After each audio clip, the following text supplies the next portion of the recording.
Okay, namaste everyone, and namaste. Those who are watching the YouTube live, namaste and welcome, and also the Instagram here. So, I'll be doing the talk about today introduction to Ashtanga Yoga. So, I would like to warm welcome everyone. Namaste, namaskara, and pranam everyone. So, Ashtanga Yoga, most of the, I'm sorry, I forgot my, okay, podcast number. Let me turn it on. Okay, we're good. It's on. All right. So, okay, this is the introduction to Ashtanga Yoga, and it's the yoga topic. And especially those are teachers very often question me like Ashtanga Yoga, what is it? Is it postural or Ashtanga Yoga? What is it? There's a little confusion, but I'm going to put in a very like literally from the roots of yoga, which is I am referring to Ashtanga Yoga is based on the yoga philosophy of Patanjali, where you learn this sort of like learn to sit. Asana means learn to sit, and also pranayama and dharana, which we have, studied. Some of you studied earlier, but these are like, you know, uh, fundamentals, stated by Patanjali first. So you really want to understand this roots about, let's say, 5,000 years BC and described in Vedic philosophy and also some of Tantras too. So let's begin with it. In Sanskrit, Ashta means eight. Anga is limbs. So, introduction to eight limbs of yoga or Ashtanga yoga. It means eight limb path, and Ashtanga yoga is based on the Sri Patanjali. And also, some of you know this is a yoga philosophy. Some of like practice like the what he called postural practice. Some of you practice maybe the internal, the external attitude of what he called the yogic discipline or the principle. But Ashtanga yoga is much more than a physical practice. It's more meditation, and most people associate with asana a lot these days. But it's fine. I mean, they can do what they like to do if it is like works for them. But literally, the root of this Ashtanga yoga is Patanjali based on. And he literally about 196 sutras, we call it aphorism. These are like sutras, and they're written like around 400 C, and one of the most ancient texts of yoga, and dense and profound, a true treasure of knowledge and a precise guide to every practitioner like you and like me, and also very good for everyone to understand this organized sutras, and they're kind of like a map for you to work through in regular life and also work through your practice, literally yogic discipline. And so what happens is these are gradually leading to practitioner to the self-realization. So basically, this is the sort of a generic explanation of Ashtanga Yoga of Patanjali and his Yoga Sutras, not as in practice, the physical practice. And I'm going to state them. Before that, I would like to give some more, what do you call the explanation about this is a classical yoga and as set out in Yoga Sutras. And also, these are eight limbs. The eight limbs, some of you know, it's yama, niyama, asana, pranayama, pratyahara, dharana, dhyana, and samadhi. These are like the main aim is to find the freedom of what he called kaivalya in Sanskrit, and the discernment of purusha, literally witnessing the consciousness.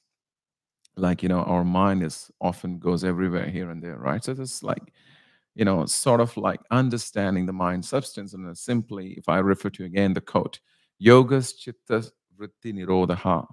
Yoga is to control the movement of the mind or making the mind calm and to ultimately find that freedom in the mind. So let us begin with the definition. And these earlier I mentioned Patanjali, begins his teachings actually purpose in his actually Yoga Sutra book, defining word yoga in his second sutra book. Literally, I quoted like yogas chitta vritti nirodha. Now, let's move on to once again, let's move on to yeah, the eight limbs of Ashtanga yoga, the following steps. Literally, the first one is yamas. Yamas are literally the ethical rules, moral principles of each individual, shall observe his or her relationship with others, and also with his or himself or herself. Literally, ahimsa, non-violence; satya, truthfulness; asteya is non-stealing; brahmacharya, chastity; and aparigraha is non-possessiveness. These are yama. There are five, like, sort of principles. These are like the behavior. Okay. So these are like ethical rules, and I have to observe. In order to have more breakdown for the each, I'm not going to go more detailed on it. You can literally see my previous videos. I did some of the talks on each topic, like ahimsa, satya, asteya, brahmacharya, and aparigraha. So these are yama fives. And the next one is niyamas. Niyamas are more like the individual, let's say, a private life or individual self.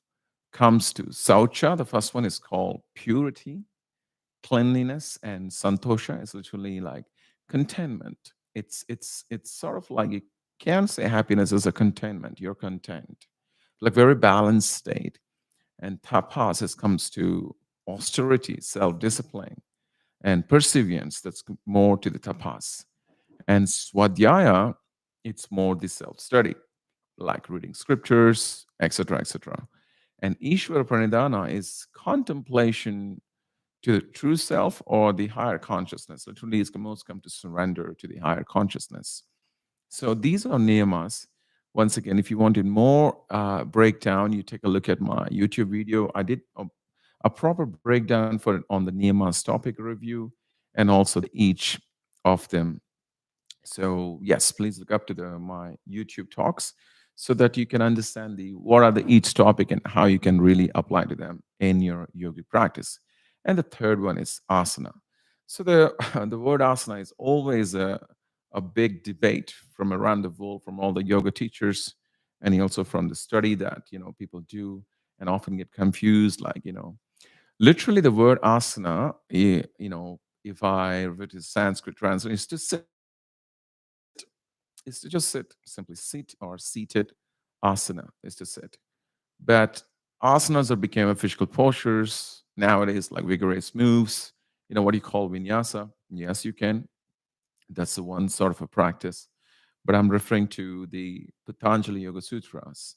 So this is a classical yoga. Simply, asana is to sit steadily and relaxed. So that which is comfortable and that which is what do you call it? Which is firm and stable. That's asana. So the practitioner have to able to hold for them a longer period of time, which makes the body is almost like motionless and mind has to be very focused. So the goal of asana is to bring to the body, like literally the stability and also remove the pain so that mind can stay still in the meditation. So that's the goal in the asana. And sorry, I mean, if I may take a little bit of time on asana, because it's very important for me to make it much more clarity towards asana. And the asana is to sit. So, yeah, please be clear about it. And the fourth one is pratyahara, sorry, pranayama. The pranayama is literally talks about simply yogic breathing. The word prana earlier in my talks, you can see like a vayu or prana vayu. There are five vayus, and also the pranayama topics. Literally talks about the breath and the life force. And in the yoga philosophy, it's a bridge. Breathe or breath is considered to be a bridge, union between mind and the body. So there's a sort of like a correlation and the connection. So very simple. Once you close your eyes in the asana, the third limb, and the fourth, you focus on the breath. You become more aware. You become more presence. So pranayama is like the bridge this between the mind and the body. So that's what this says is the yoke, right? Is to yoke, is to join. That's yoga. It's a connection. So term pranayama is like literally describing breathing exercise in hatha yoga practice, tantra, and whichever the yoga practice you're doing. More of the techniques which are used to what do you call, vital to the body and also build the stamina. Like the swimmers, divers, dancers, performers, also most of the people who done the fitness too, they use this breathing exercise. Most of you all know we do the vacuum breathing or Uddiyana Bandha or Ujjayi in the vinyasa movements or Brahmari to make the mind calm or Basrika to remove the toxins. So the list goes on. So you have to see what kind of practice you're doing. But in a classical Patanjali yoga, we mostly simply stay aware with the breath. If you stay with the breath, there are several techniques, but simple techniques. Simply in and out breath, concentrate. And then move on to the fifth. It's called pratyahara. So the pratyahara is literally means withdrawing of one's attention from the external, like sensory objects, like I'm looking at the camera here and there, two cameras. I have a sort of a contact, and I'm bringing my awareness to the external. But here is like internal, the attention within and examine and observing the true self. And instead of being attached to the external objects or ruled by external objects or craving for it, so that the stimulation through the senses might be, agitate the mind sometimes. You might lose focus now. So we ask people to sit, focus on the breath, close your eyes, simply close your eyes, just to keep it very short and simple. And so that this is like the inner state and also preparing the practitioner for the deeper meditation so that four limbs, yama, niyama, asana, pranayama, and the first four limbs, the deal more with the body and external forms. So these are like very important, simply. And moving on to the sixth, dharana. So the dharana literally means what do you call the concentration or focus on one thing, like literally one's mind in one particular object or idea or a state of mind, or even a focus can be the breath or particular object, like symbol of Om, anything you're staring at, looking at, like Trataka, all this comes in the dharana. Or a mantra, or even an idea. So in the practitioner mind can be whatever can keep the mind focused and sees the fluctuation within it. So you're literally getting the concept, but one thing, like do one thing, not many things. So you have to choose which one is it. Some people simply like play the guided meditation to practice this concentration and listen to the guided meditation. Some people maybe just sit with the breath. Some people maybe probably looking at or staring at or focusing on one thing. That's also simply you're cooking. That's also one point direction, simply doing one thing. So you see, we can refer to many ideas also because these sutras also like a yogic psychology, and also it helps you to be more mindful. That's what my point. Like casually, I'm speaking some of the words, yeah, so that this contemplation, it leads to reflection, and then your focus on one's mind is like particular one object, and it became sustained concentration. So the seventh one is a little closer. Dhyana means deep meditations, like uninterrupted flow of awareness, which is your mind, like literally focused and concentrated, and literally it stays on a one thing. So it's like uninterrupted flow of awareness. And whatever the mind is focused during the dharana, the sixth one, the seventh one, dhyana, becomes an object of non-judgmental contemplation during dhyana. Dhyana means meditation. Or you can say sustained one-pointed direction with focus, or sustained one-pointed focus. So they are pretty closer. But when it became longer term bursts, then it became meditation. And moving on to the eighth, samadhi, putting together or oneness joined together, and also union, like word yoga can be described here, oneness, union, or the wholeness or the whole. So the union is also meaning of the yoga in Sanskrit. So during the samadhi, in this oneness, with the object of meditation is achieved. And the object of meditation, the person who meditates and the act of meditation becomes or become one. So the meditator becomes an absorbed in the meditation in that mind loses sense of identity and transcendent any duality. Thus, oneness is achieved. That's literally like, you know, the simple, what do you call, the breakdown of your eight limbs of yoga. And Ashtanga yoga, this eightfold of practice of yoga, can take you on a life changing journey, also for the self management and also for the self healing.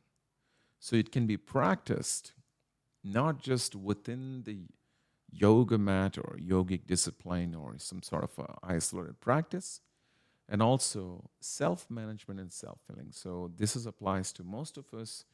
I understand that we all are very busy and we got this busy life to handle, hassle, yada, yabba dabba here and there. So the mind is literally losing control. So this ancient practice synchronize the body movements and with the breath control and take you towards the re-engineering, literally regenerating through a process of purification. Simply purify the mind so that you would find that simply the balance and simply like how you train the muscle training to develop the physical strength, right?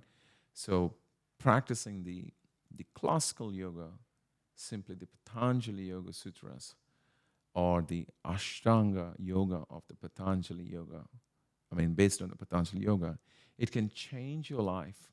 Simply, as I mentioned earlier, these are like the beginner's guide to 8 steps of yoga.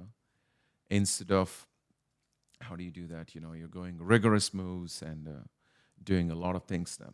So consider to take as a self-medicine, consider to take for a self-healing, and begin to do this practice to, how do I say that? The Ashtanga yoga philosophy is to integrate all of the 8 limbs of yoga. I repeat very quickly, which include yama, the moral codes, niyama, the self-discipline, asana is the posture, pranayama, the breathing or the breath control, pratyahara is the sense withdrawal, dharana, concentration, dhyana, meditation, and samadhi, literally oneness with the self. All right. So that's about it. I hope this you have understood, and this is immensely interesting. Or hope you aim to create harmony with your mind and create that energy and bring in that emotional, mental clarity aspects of our being as a human. Right. This is the essence of Ashtanga yoga philosophy, and this single anchored practice can bring you balance and more of understanding what truly yoga means. So have a good practice. I hope this sharing helps. If you have any questions or any feedback, you're always welcome to inbox me. And I'll be coming with more interesting topics soon. Once again, this is Mentor VK. Namaste. Thank you, everyone, for listening and watching. Listen, watch, and learn. Om Shanti. Bye for now.